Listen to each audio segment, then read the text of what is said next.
this is an iHeart podcast. Guaranteed human. With no fees or minimums on checking accounts, it's no wonder the Capital One bank guy is so passionate about banking with Capital One. If he were here, he wouldn't just tell you about no fees or minimums. He'd also talk about how most Capital One cafes are open 7 days a week to assist with your banking needs. Yep, even on weekends. It's pretty much all he talks about, in a good way. What's in your wallet? Terms apply. See CapitalOne.com/bank. Capital One, N.A., member FDIC. Hi, Kyle. Could you draw up a quick document with the basic business plan, just one page, as a Google Doc, and send me the link? Thanks. Hey, just finished drawing up that quick one-page business plan for you. Here's the link. But there was no link. There was no business plan. I hadn't programmed Kyle to be able to do that yet. I'm Evan Ratliff, here with a story of entrepreneurship in the AI age. Listen as I attempt to build a real startup run by fake people. Check out the second season of my podcast, Shell Game, on the iHeartRadio app or wherever you get your podcasts. Brought to you by the reinvented 2012 Camry. It's ready. Are you? Welcome to Stuff You Should Know from HowStuffWorks.com.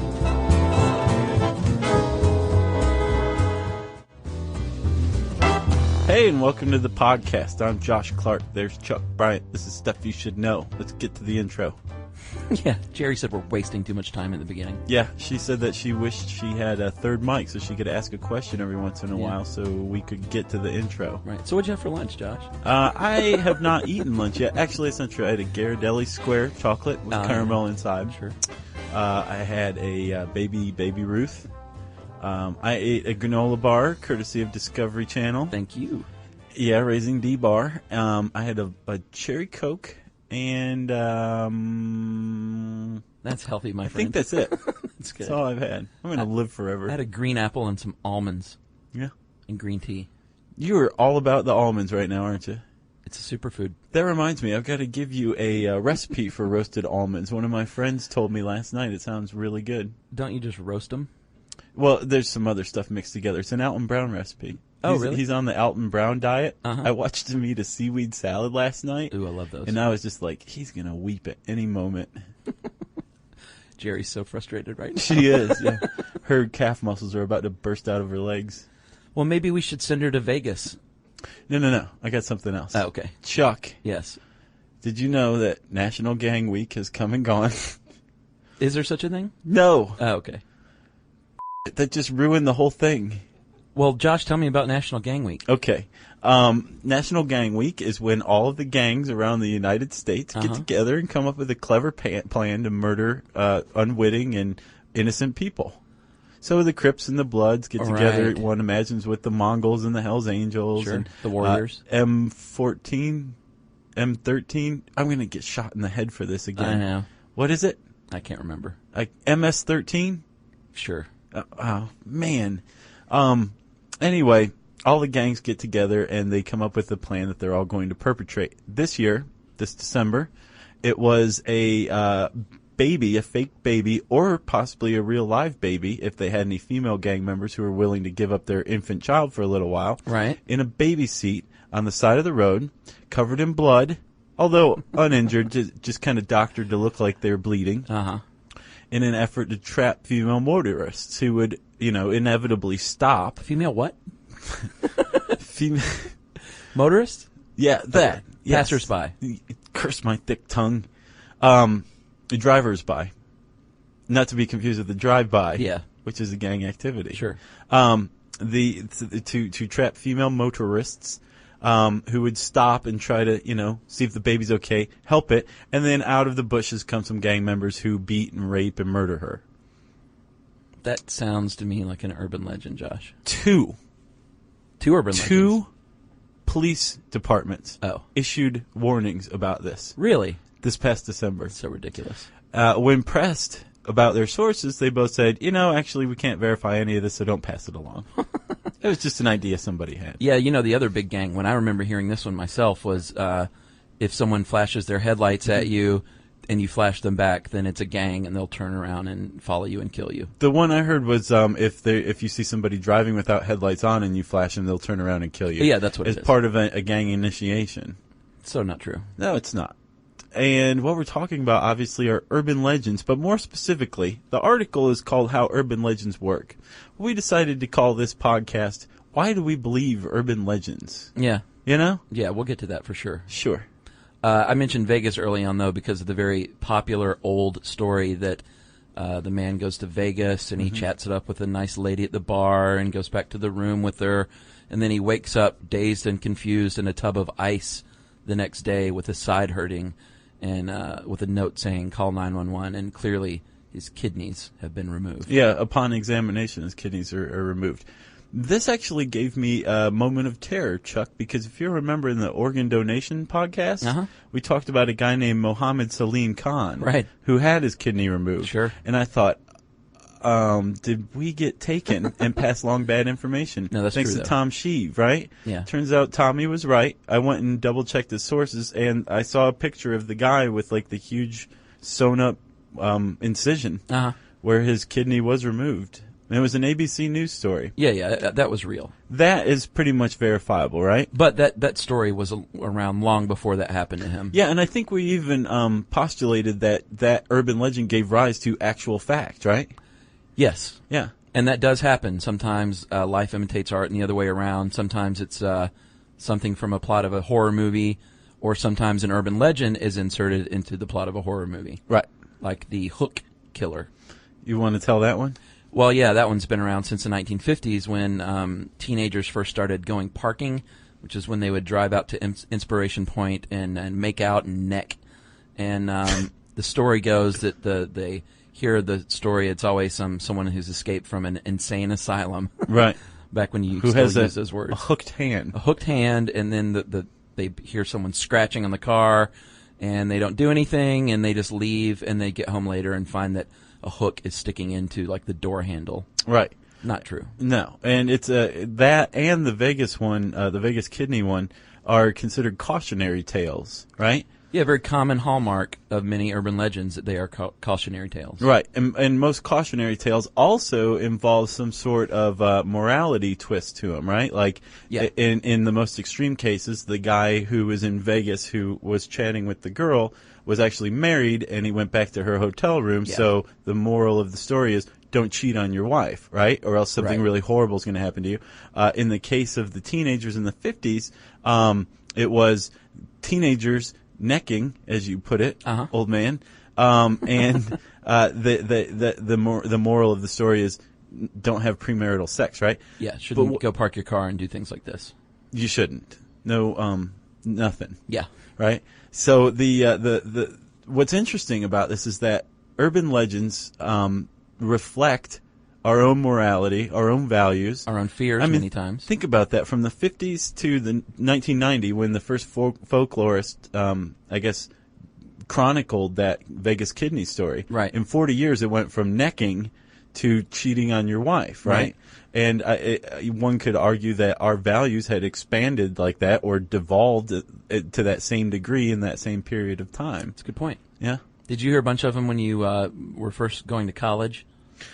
When I look back on some of the stories I've passed along as fact, I couldn't be more ashamed. Oh, I heard these. I never passed them along. You didn't? Nah. Even if I didn't pass them along, I believe some of them. Yeah, there's a couple of common ones. One is the be careful if you're in a dorm room, man, with someone you don't know, because you'll wake up every day and feel all groggy and like you've been taken advantage of for very good reason, because your roommate was knocking you out and performing indecent acts on you while you slept. Sodomy?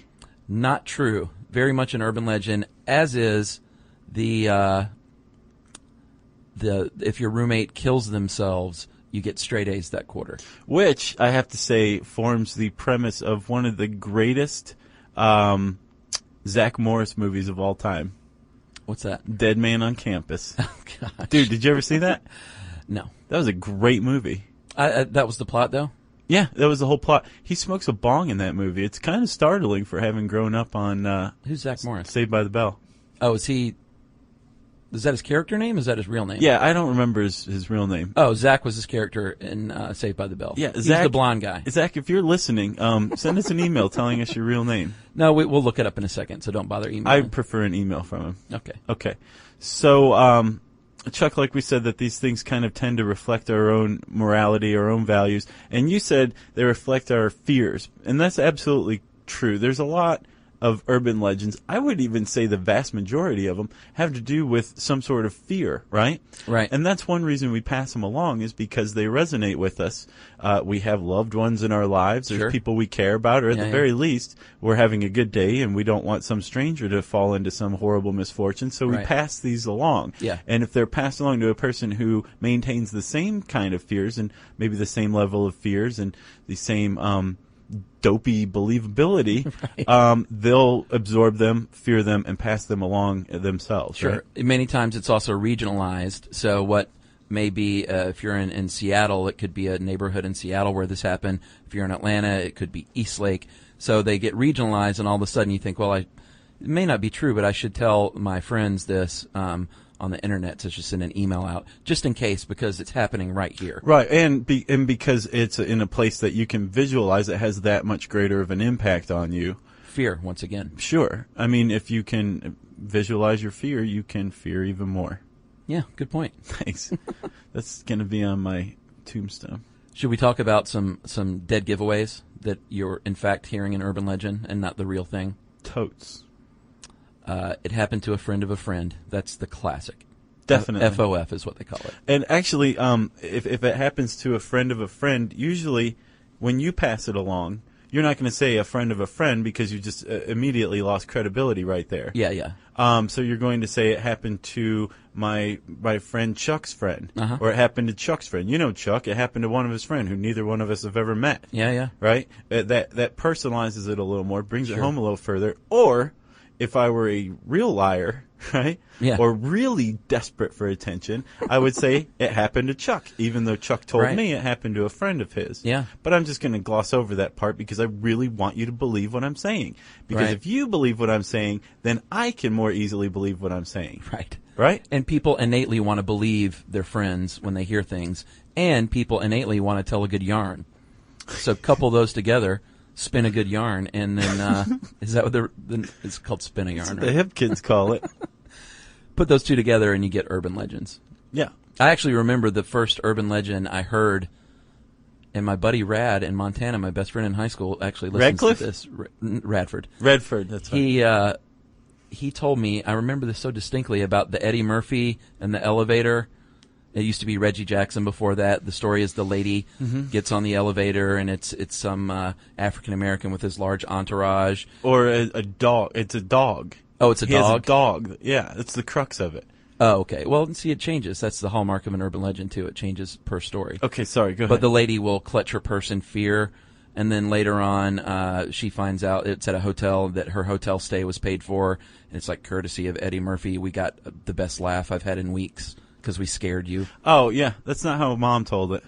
How does your mom say it? She said that, and I think, if I remember correctly, she told me that it had happened to a friend of hers or someone she works with, friends. Well, that's what something Rad like that. said. I remember it was his mom, someone his mom worked with. Right. Well, Clearly in not this true. case, it was Lionel Richie or Reggie Jackson. I think the other variation I heard was Reggie Jackson Sure. or Lionel Richie. I never heard Eddie Murphy. Depends on what decade. But they're in like a very nice hotel that allows huge dogs, and the guy has a dog with him. Sure, yeah, I've So heard he's even more intimidating. And the woman is trying to avoid eye contact, is scared, clutching her purse, that kind of thing. And then all of a sudden the guy goes, "Sit, lady." Oh, And then that's the right. woman sits down in the elevator, and the guy's like, "I was talking to my dog." And then her hotel stay is paid for by Right. Reggie Jackson or Lionel Richie or Eddie Murphy, Right. or one imagines P. Diddy. Yeah, sure. Yeah. Or Jay-Z. But if Rad, if you're listening, you lied to me, buddy. Yeah. Way back when we were eating turkey sandwiches after school, you lied to me. I remember distinctly. Yeah. And I'll never forget it. So, Josh, that was a lot of time to give up the one dead giveaway. Friend of a friend. It really was. So we'll go through some of these other ones quickly. Actually, we already did. There are many variations. Right. That's a dead giveaway. The topic is one that is often on the news or one that people gossip about. Yeah, that's a big one. Yeah. Like the Stuff Podcast got a forwarded email about census workers. Yeah. The census is about to happen, so now don't open your door Right. unless they have a confidentiality agreement and certain Sure. other things, I just or got else one of they'll those. murder you. Yeah, we got it this morning. Oh, okay. Was that what Isn't it that was? ironic? Yeah. But that actually happened when the census worker we thought was killed, but it turns out it was a suicide. So oftentimes it'll spin off of a real news story and get morphed. Yeah, which is kind of scary because a lot of urban legends have been portrayed as fact in the news, in newspapers. Well, that's another reason people believe them is because they trust the news when they ought not.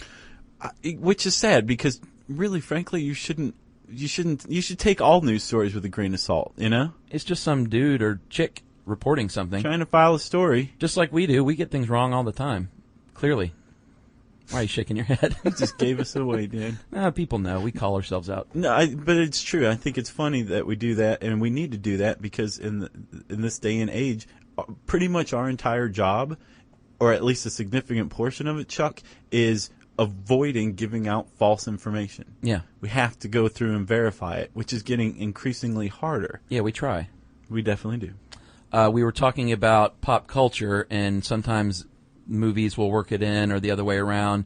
In the movie Good Will Hunting, remember? Mm-hmm. They tell the story about the guy who gets pulled over by the cop because he's drunk, and then an accident happens and the cop has to run to the accident, and the guy jumps in his car, goes home, the cop comes the next morning, and the guy denies that he was ever out drinking until he looks and notices that in his driveway he had jumped in the squad car by accident. Right. Not true. Right. But it's an urban legend. It was in Good Will Hunting. Right.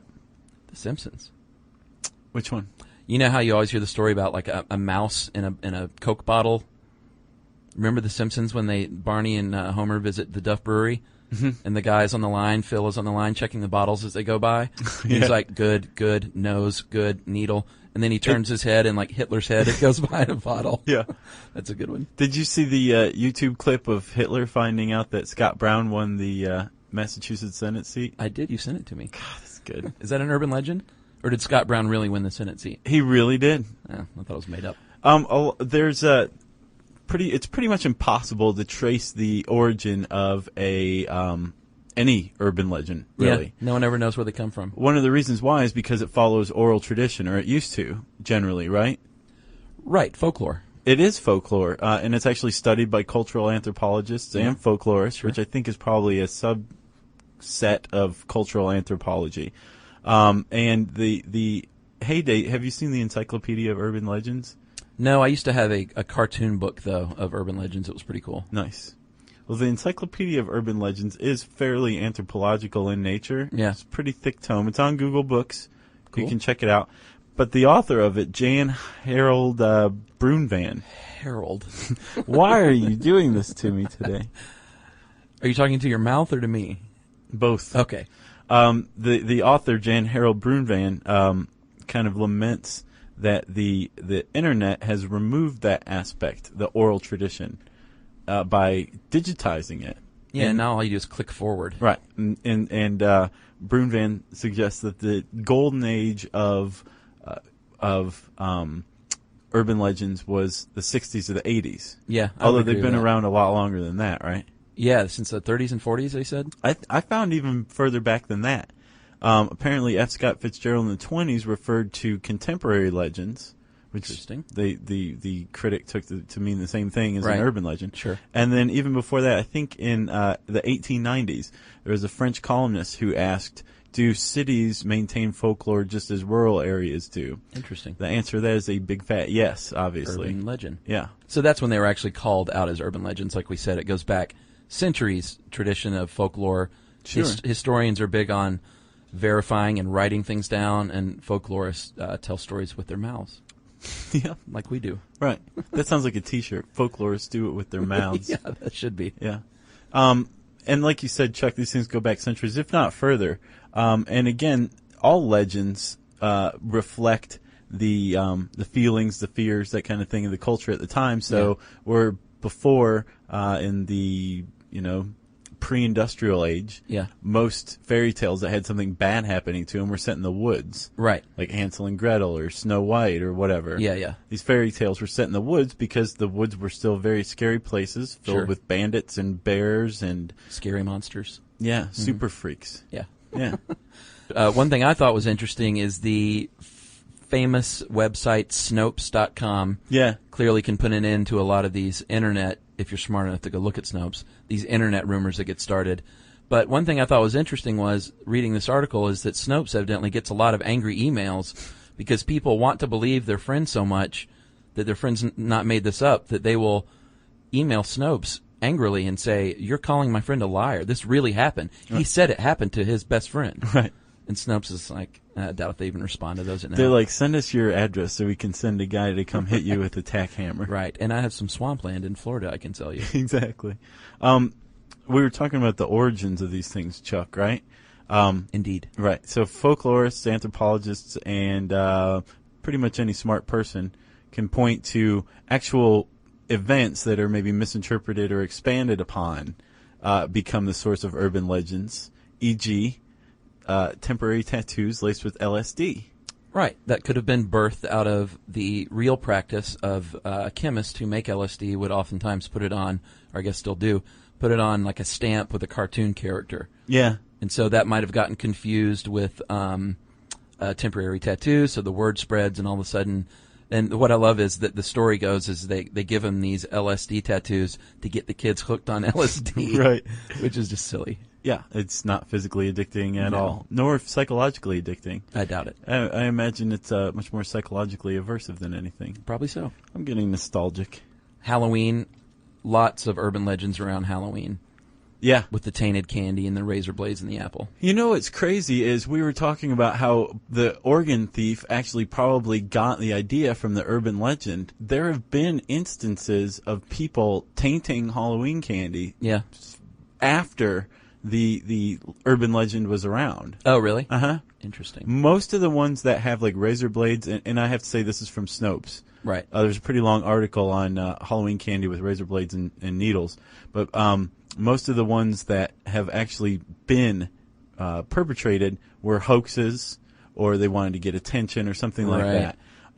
But poison candy actually it's come up many, many times around Halloween and, in non-Halloween days, the other 364 days. Right. Where kids have died. Apparently, oh, really? Yes, and this is not an urban legend. Apparently, in, I don't remember what state it was in, but a friend of a friend told me that a little kid died after getting into his uncle's stash of heroin. Awful. And so the family actually sprinkled his candy, Halloween candy, with heroin from the uncle's stash to protect the uncle, to make it look like somebody had poisoned the kid with heroin. And that really happened? It happened. Wow. What if Snopes is wrong about all this stuff? I don't know. I've had that horrible feeling before, horrible thought, sat upright in bed, and been like, Tootsie Roll Pops. Like Snopes is just this one dude. This big fat who guy doesn't in his even room. bother to research. He's just like, it's we'll all say just this is an true. illusion. He's like the wizard behind the curtain. That'd be pretty cool. I guess we should point out a few of these email urban legends just so you don't forward them around to your friends and family. Be wary of anything free, obviously. That's a dead giveaway usually. Well, that's just like the pigeon drop. Yeah, sure. Yeah. If anybody starts talking to you about money and you've never met them, you don't want to respond. Right. Another dead giveaway, Josh, is if you ever get an email that starts with a line, if you forward this email, or if it says, this is not an urban legend, right. Then it's probably an urban legend. Yeah. And then, of course, there is the famous Neiman Marcus cookies email, which I've actually received. I have received this one as well. I've never made them, have you? No, well, they're just regular old cookies.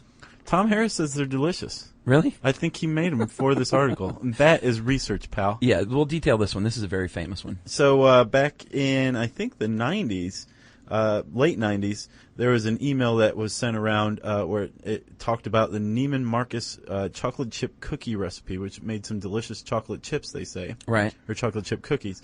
And a woman apparently asked for Neiman Marcus, somebody at the store, to give her the recipe for the cookies, and they gave it to her, but they charged her for it. They said $250, and then when she, gets her bill later that month, she sees that they charged $250. Right.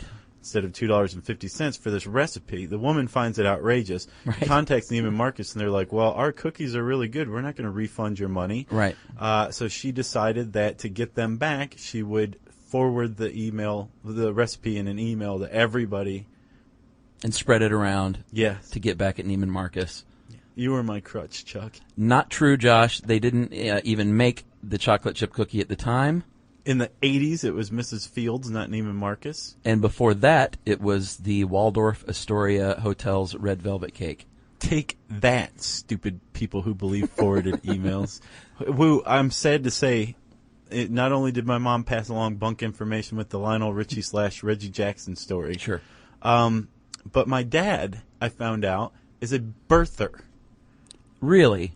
Are you kidding me? Yeah, he's not in any kind of structured or organized capacity. As a matter of fact, he wasn't even aware of the term birther. Right. But he believed a forwarded email that was birther in nature. Right. Which, again, that was a real occurrence. There were people out there who wanted to see Barack Obama's birth certificate. Yeah, claiming he was not born in this country is what that originated They said from, right? that his birth certificate was doctored, that he was really born in Kenya. Right. Yada, yada, yada, and therefore he shouldn't be president, right? Yeah. But that has taken on a life of its own. So out of this original idea, it's become an urban legend and a forwarded email urban legend, which are really the dregs of urban legend society. Yeah, because you're not even taking the time to spin a good yarn at that point. No, and that's why Brunvan was saying, like, it was best from the 60s or the 80s. You know, there's spider eggs and bubble yum and hook hands hanging from car doors and the calls coming from upstairs. And the great part about it was that everybody was personalizing it because it happened in Eastlake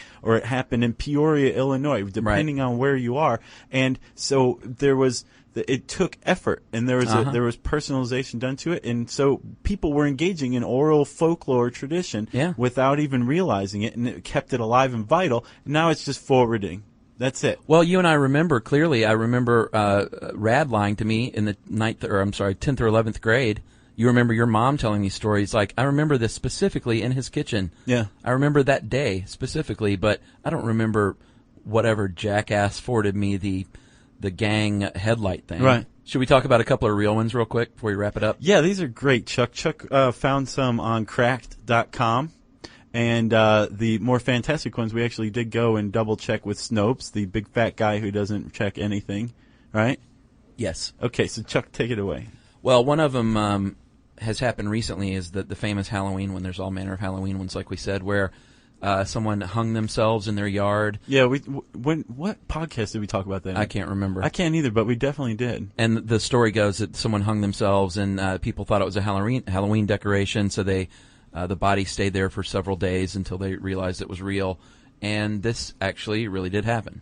Yeah, and then there's the one about the couple who spend the night in a hotel room. Yeah. And they can't figure out where the stench is coming from. And when they finally go downstairs to ask for their money back the next morning, the hotel management investigates and finds a dead body under the bed. Yeah. Apparently that's happened a bunch of times. Yeah. Kansas City, Atlantic City. Yeah, Florida. Yeah. California. It's very distressing. Yeah. And the Cracked blogger makes a good point that in these cases, in just about all of them, what's insane is that the people spent the night in the room the whole time, almost invariably. They're so great.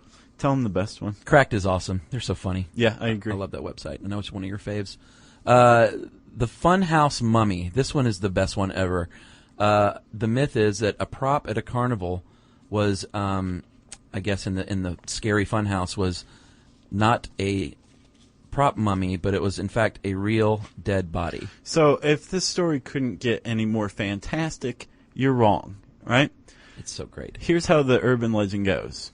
The crew for the $6 Million Man was filming an episode, and they needed a funhouse, so they went down to Long Beach to the New Pike amusement park, right? And there was a dummy hanging in the shot, and the director filmed the shot apparently and was like, I don't like that dummy there, somebody get rid of it. Some guy goes to grab it, the arm comes off, and they notice a human bone inside.